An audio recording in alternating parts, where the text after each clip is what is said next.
So in the end, you weren't coerced at all, were you? You did it entirely of your own free will. You stabbed Mr. Asman in the heart with all your might. To silence the blackmailer who knew your dark secret forever.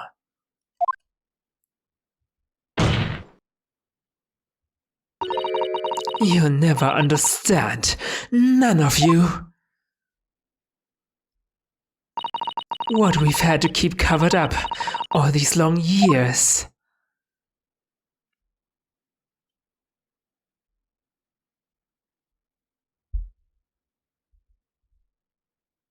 And she had to do it because of the government in the first place, right? Not because she wanted it. She wanted to do it. As very little of the machine remains after it was ripped apart by the bomb, the truth of this case can never be properly established unless you speak out. And if you decide not to, it's very possible that Courtney Scythe will escape punishment for her crimes. Please, sir, own up to what you've done, and tell the court the truth about what happened. 10 years ago you told the truth, and you were robbed of a bright and successful future as a result. I can certainly understand your bitterness, and your consternation now, however.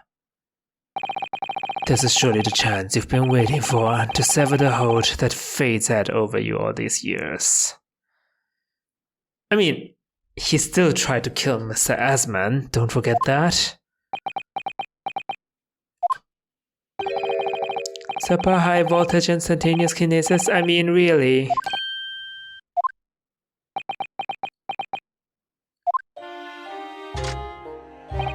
It's the addle-brained mock scientists that are the worst, you know. They don't recognize the fact that they don't have talent, they can't even get that right. And so they end up chasing impossible dreams, having unbridled faith in their abilities. They go on and on about their wonderful hypothesis, their stupid eyes shining like little child's. They make me sick. I can't abide their foolishness. Careful, Mr. Trevor. I was particularly pleased with the kinesis machine. It made for quite a show, didn't it? So you admit it? You admit that it was nothing more than a sham made for the purpose of killing the victim. Yes, I admit it. I did it all in the name of revenge. Revenge for the future that Mr. Asman's article had deprived you of 10 years earlier. But the revenge you sought didn't stop at Asman, did it? Which is where that very particular waxwork comes in. Yes, I see. The condemned convict that you saw rising from the grave in Lowgate Cemetery 10 years ago? If your account of those events was all true, then obviously Scotland Yard couldn't afford to acknowledge what had happened. Even if it meant discrediting a bright young man and crushing any future career he might have had. So your plan required that you abduct that particular waxwork model in order to exact your revenge on Scotland Yard as well. Or on Dr. Scythe, to be precise.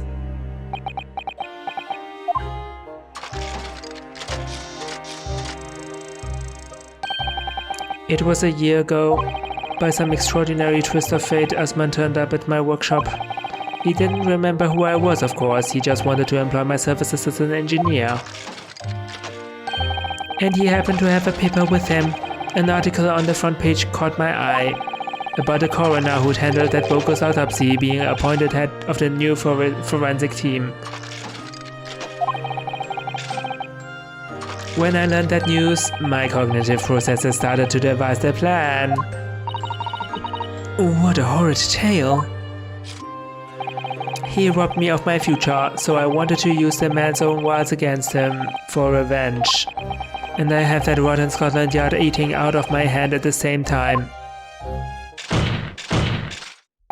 I wanted them all to suffer the same humiliation I'd had to suffer.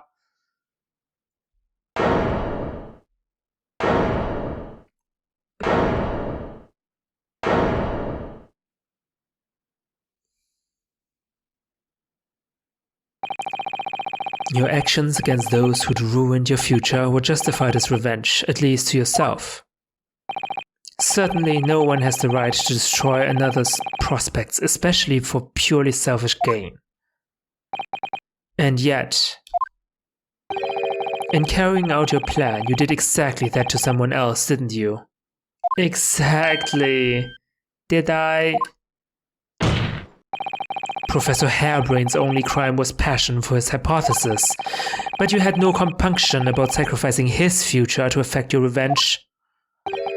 You knew that you would be forever branded as failure and a fraud.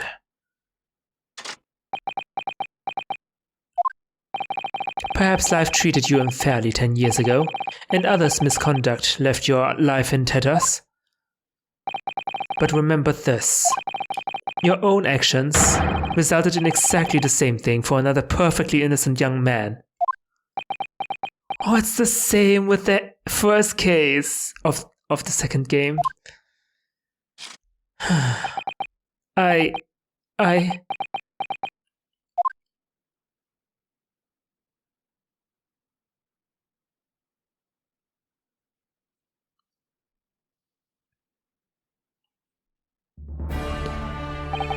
Lord Van Zeeks, what of Dr. Scythe? An immediate warrant for her arrest has been granted and she's been remanded in custody, my lord. We didn't even see her breakdown. I presume she will face trial in the coming days, along with Mr. Drebber. A most regrettable situation indeed. She has made great contributions to her profession over the years. It really is a hard truth to swallow. However, that is a topic for some future occasion. For now, Professor Hairbrain. Oh, yes? It seemed there was a great deal more to your experiment than you realized. However, I think we can assume now that all the sordid details have been brought to light. This has been a very long and profound trial, but I'm pleased to say you are absolved of all guilt. Do we want to wait for the jury's verdict, maybe? Is this not how things work here? This whole experience has taught me a very great but painful lesson. I've been, me, this dedicated scientist, this devotee of natural philosophy. I've been selfish and self-centered, and above all, a fool. Professor, I've spent my life thinking of nothing but my research. And misguidedly believing that I could do whatever I set my mind to, despite my lack of talent. And the worst of it is, in the process, I've caused others pain and misery. Others who are far greater people than I.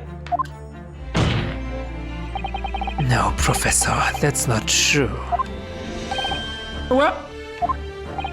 Don't tar yourself with the same brush as Drebber.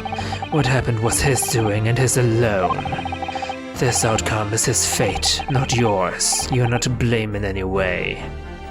Oh, Van Zeeks. Lord Van Zeeks. Oh yeah, you still count him as a friend. And the derision with which we referred to you earlier, calling you a fool. Talentless even. The man has no idea. To believe in yourself and work your fingers to the bone to realize your dreams, that's laudable, not laughable. No one has the right to deride another for such choices. Oh! Thank you, Baroque. So, ladies and gentlemen of the jury... Yes, my lord. It is this court's expectation that you find the defendant not guilty of the charge of which he stands accused. I presume there are no objections. None for me, my lord. Certainly not. This trial has really made me think, but this is the right decision. Has all been proven methodically and rigorously. I have no misgivings whatsoever. What's that? It's done, is he? It's all over?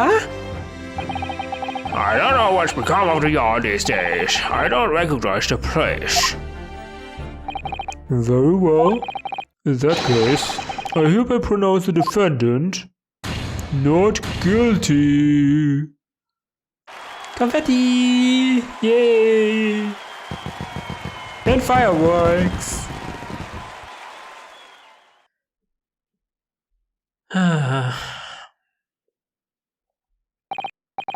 Court is adjourned. Thinking of... I also feel very sorry for Dr. Scythe. It's over. That was some trial. Because I assume the government asked her to keep the professor thing a secret, and she complied. And it was... The fact that it was like that is deemed like a government secret, so she couldn't reveal it, right? And then Asmund extorted her, and she had no choice but to give him money, so the secret will stay safe, right? And even when Drebber coerced her into doing all these things, she didn't have any choice, right, but to keep it a secret.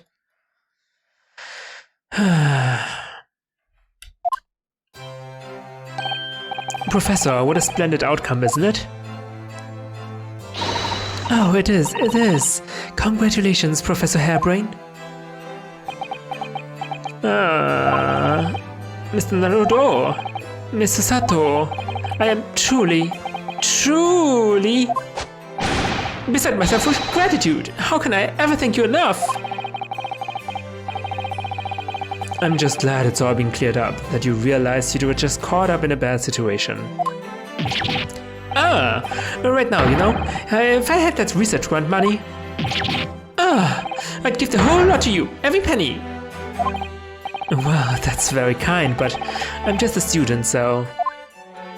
Don't sell yourself short, Naruhodo, come on. You deserve some money. We don't need any financial reward. Your acquittal is more than enough. No, it's not! We're very poor! Even Sholmes is struggling. Come on, we need money. Oh dear, what can I do? Give us money. Aha! How about this? As a memento, the paper about my hypothesis is inside. Why is this so small?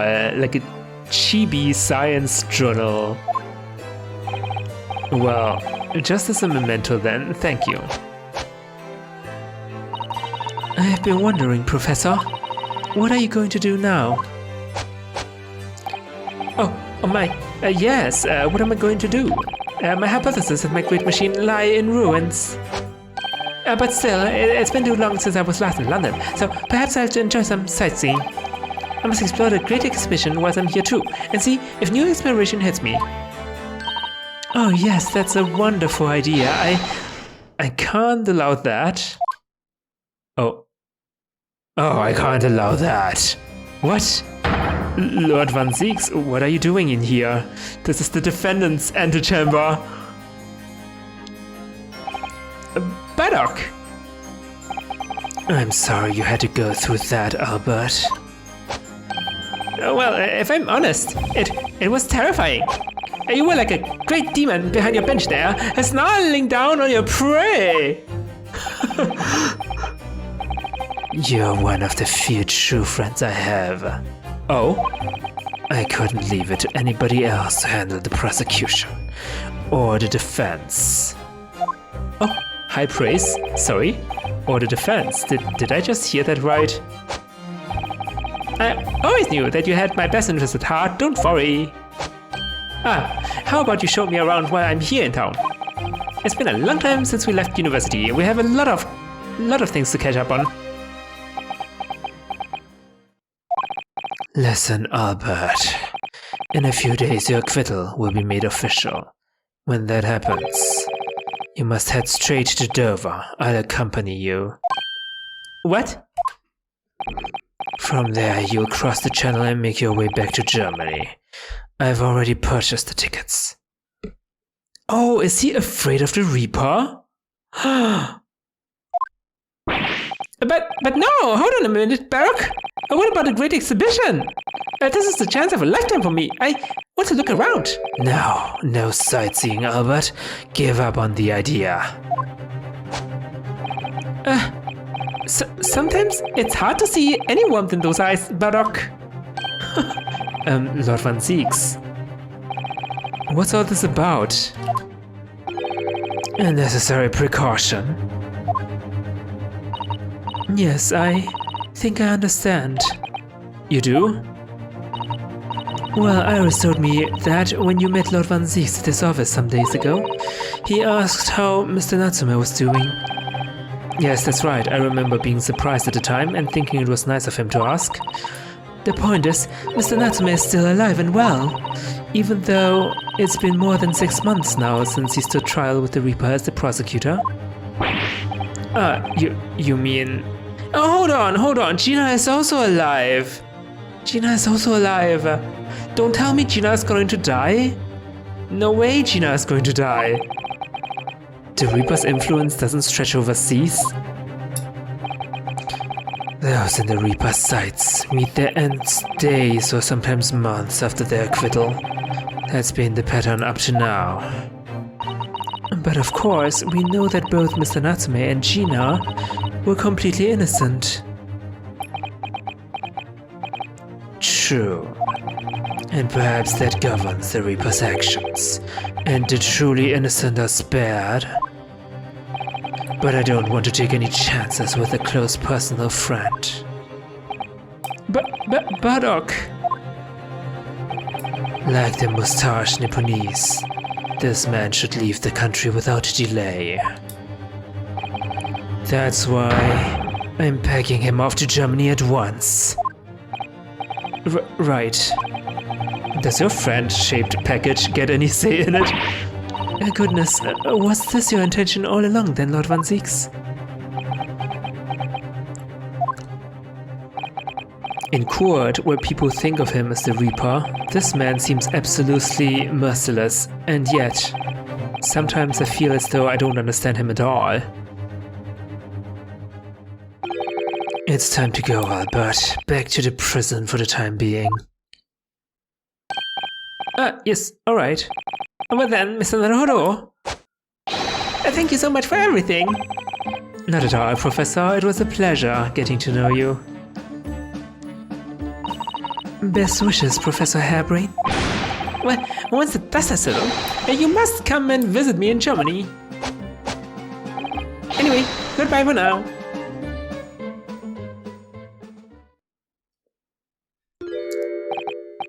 Now, my Nipponese friend. Oh, yes, I thought you'd gone too.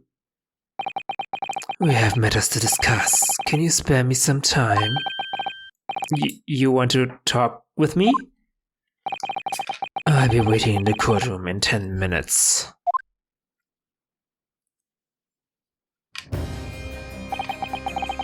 Well, that was strange. For some reason I didn't get that sense of impending doom as he walked away this time.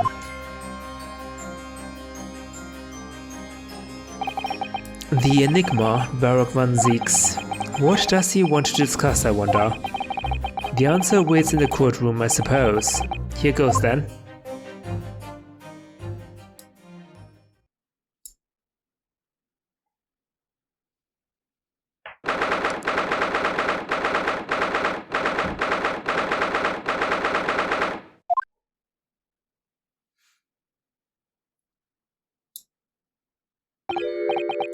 So, are you satisfied? You saved a guileless scientist from a great injustice.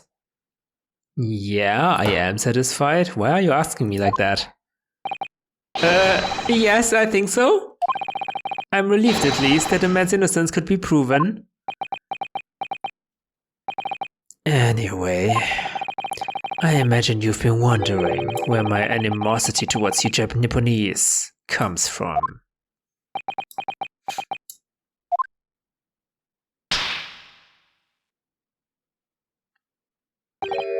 Well, at first I thought you just didn't like me. I imagined you saw me as a pretentious child from an unimportant land who had no business being here. Or I thought he was just a racist, but okay. But now I think differently.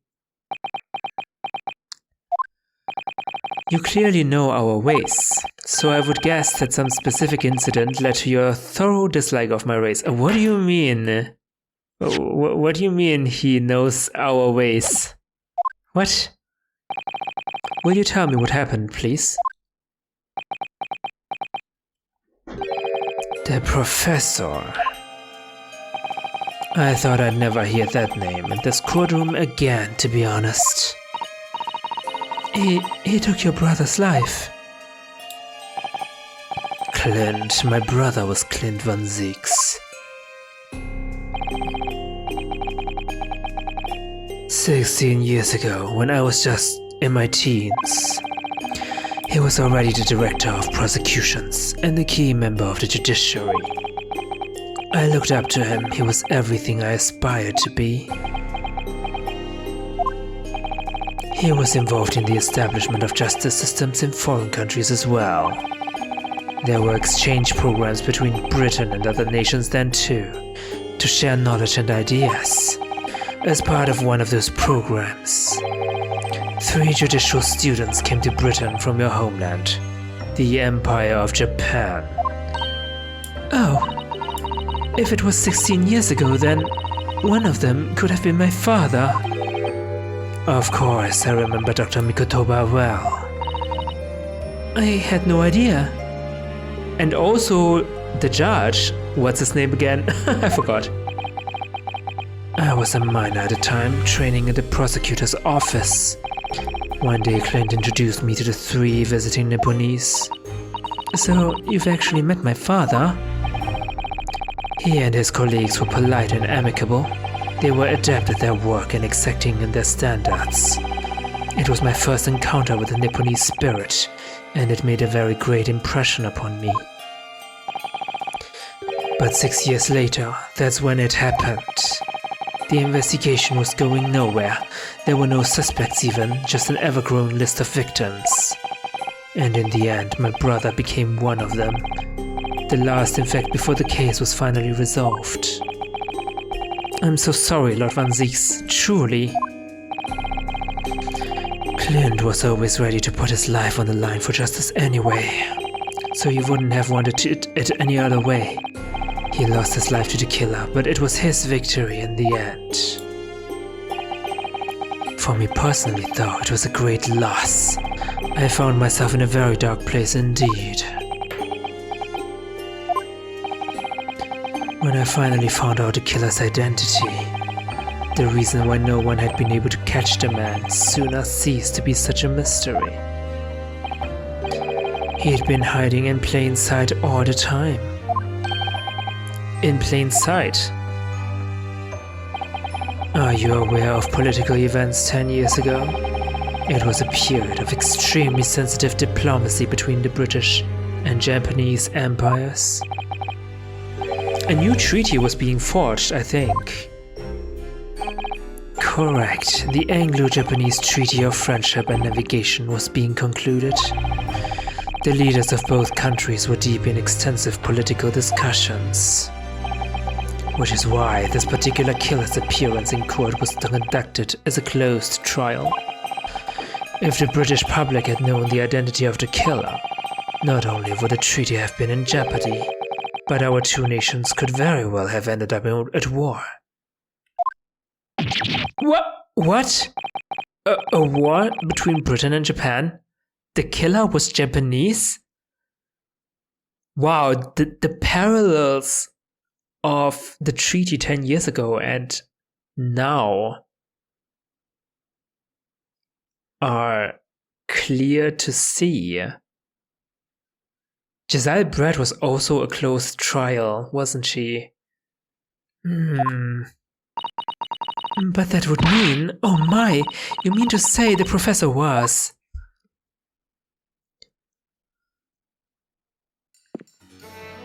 When the trial reached its conclusion earlier, I thought to myself, yes, it's time.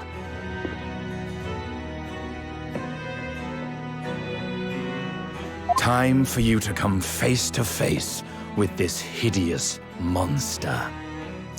Do we know that person? I borrowed the key for the mask from the proprietress of the Waxwork Museum. So see for yourselves now. Confirm it with your own eyes. The truth that's been hidden this past decade.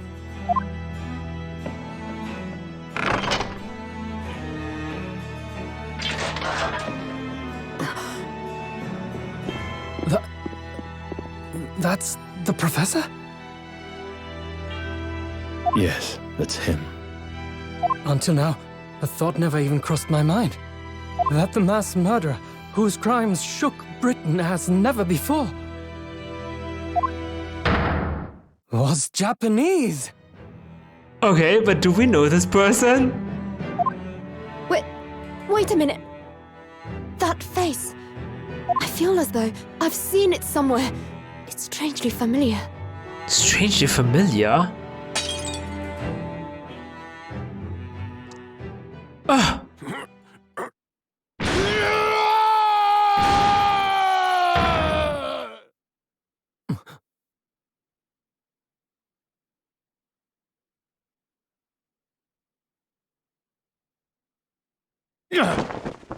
Kazuma? Kazuma? Father? What? Father?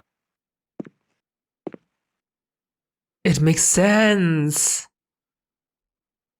We're friends. Wait.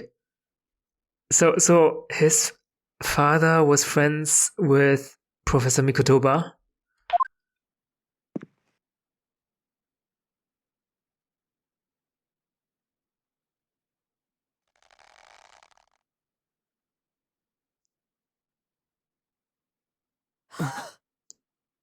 Kazuma! What the? What? My best friend, Kazuma No Asobi. way! After a whole year, finally his memories returned. You're back in the living world? As he stood there before me,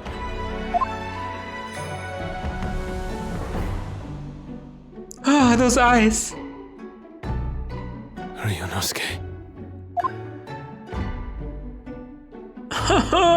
Kazuma! I've Hello missed again. you! I miss you! My friend. Kazuma-sama! Judicial Assistant Mikotoba.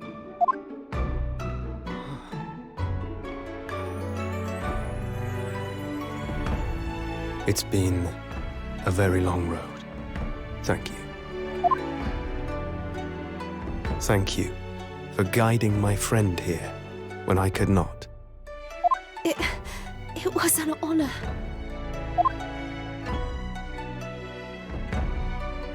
Oh, Kazuma! I knew you wouldn't die that easily. Kazuma. I'm I owe crying. you thanks, too. For taking good care of that in my absence. The sword. The katana. Karuma, the great blade of the Asogi clan, passed down through the generations.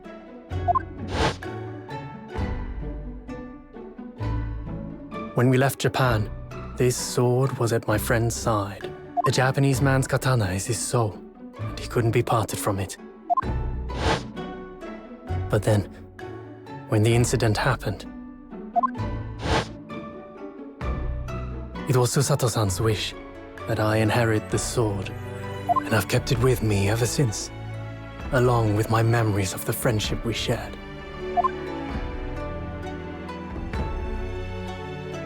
With this by my side, I always felt that you were watching over me somehow. So romantic.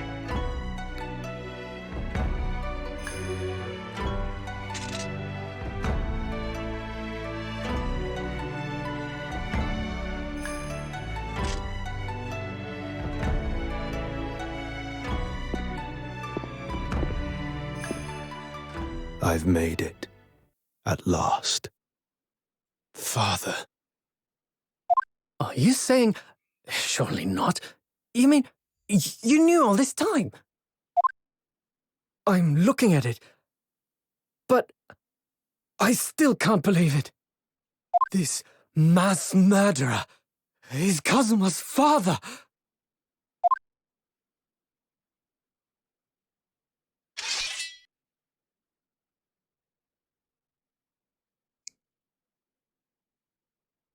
What is he gonna do?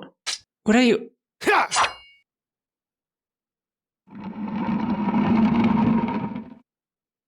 Okay. Father issues, I see. Kazuma-sama.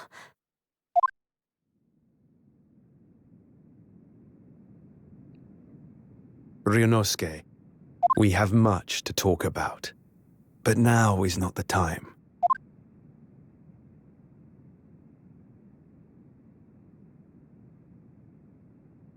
I'll be seeing you.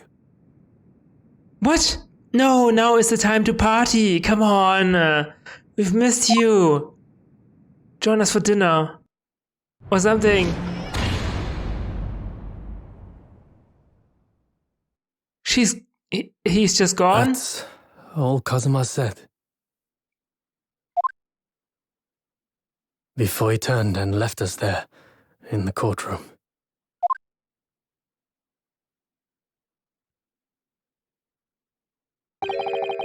So he's the living afterimage of the man who took my brother's life, is he? Yes, Kazuma Asugi, my best friend. 3 months ago when Lord Strongheart introduced us. I had an inkling there was something there, some connection. But why did Lord Strongheart do that? Why did he make Kazuma Lord Van Ziegs' apprentice, and when he was suffering amnesia too? The man was apprehended, even executed, but his legacy just won't die. That's the sad truth. Come on, you can't hold a grudge against Kazuma.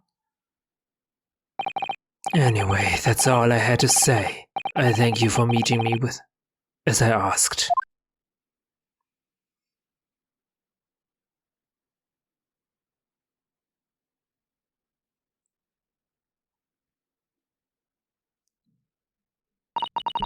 "10 years ago, my grandmother took me to the railway station. We were there to meet my father from the train, for me. It was the first time I'd ever seen him. Poor Susato-san, all this is tied up with the painful memories for her too. She's never talked about this with me before, though. It took time to adjust to having father around, but just when I was starting to get used to it, he called me into his study one day. He told me that a great friend of his had passed away in London, and that a friend had left behind a son. A boy 7 years my senior. Father told me the boy had made a promise to his late father, so he was studying to become a defense lawyer. I wanted to help, so I studied to become a qualified judicial assistant. As I'm sure you've worked out, that young man's name was Kazuma Asugi. So you see, that's how he and I met. Yeah, it seems like I have serious competition. For a brief moment, my great friend had returned, only to disappear again all too soon. But in that fleeting encounter, something stirred. Something that had been dormant for a long time, as if great wheels had been set in motion. I could almost hear them creaking into life. In some ways, it was the end of a chapter, but in many, it was the start of a new one.